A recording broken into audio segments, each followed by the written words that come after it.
All right, so scientists are teaching AI to do something pretty incredible. Read thousands of research papers. But why? Well, it's all about helping to build a safer future for all of us. Let's get into it. So here's the big question, right?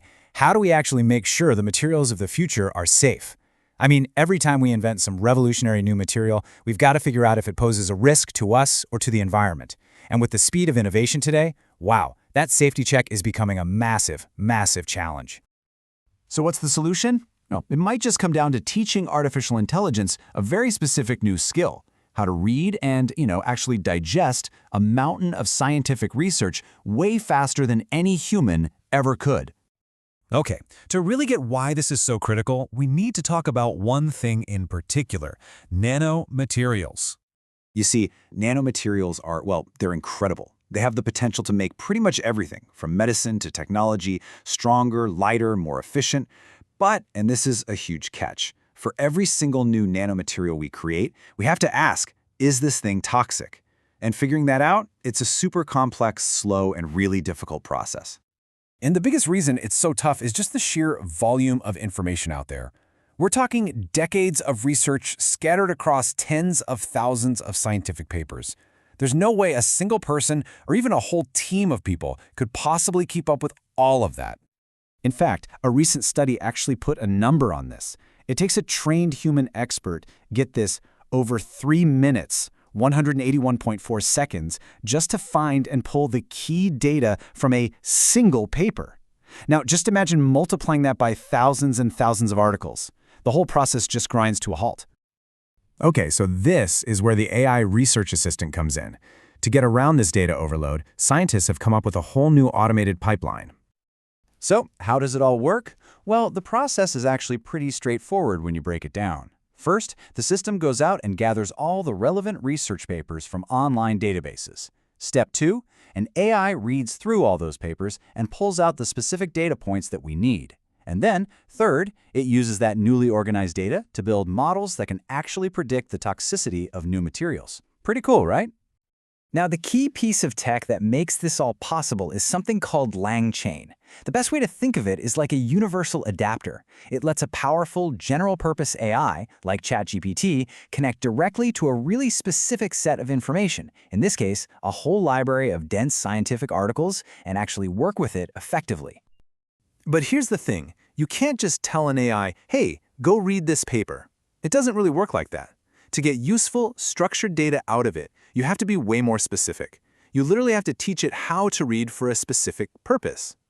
For example, if you just ask a simple open-ended question like, what are the nanoparticles in this study, what you get back is a messy, unstructured paragraph. Yeah, the information is probably in there somewhere, but it's not organized, it's not reliable, it's not really usable.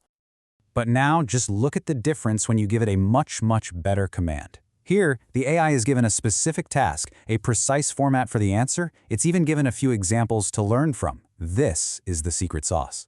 This whole process has a name. It's called prompt engineering, and it's basically the art and science of crafting the perfect instructions for an AI.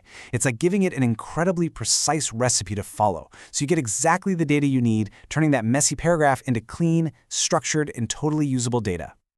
Okay, so this all sounds great in theory, right? But how does it actually perform in the real world? Well, researchers put this AI assistant to the test against the old-school manual method. And the results on speed were just staggering. Remember that manual process? Over 181 seconds per paper. The best-performing AI, ChatGPT 4o, did the exact same task in under 39 seconds. That is a huge leap in efficiency. We're talking more than 4 times faster. But look, speed is totally useless without accuracy, right? Well, the AI delivered here too. It achieved something called an F1 accuracy score of almost 88%. Now, that's kind of a technical term, but it basically means it did a great job of finding the right information without including the wrong information. So, in short, it wasn't just fast, it was super reliable. And this leads us to maybe the most important question of all.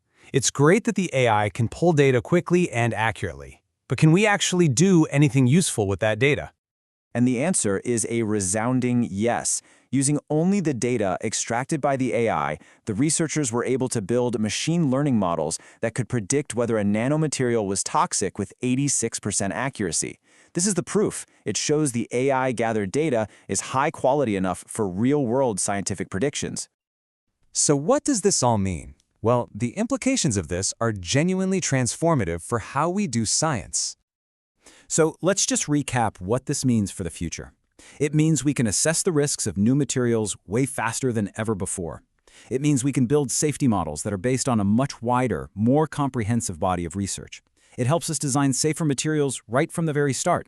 And maybe most importantly, it frees up brilliant scientists from that tedious data entry work so they can focus on what they do best, innovating and discovering. And, when you zoom out, this isn't really just about nanomaterials. This automated pipeline is like a whole new toolkit for science. You could use the exact same method to synthesize research in almost any scientific field, from clinical trials to materials science to climate change. By teaching an AI to read the vast library of human knowledge, we basically created a powerful new partner in our quest for discovery.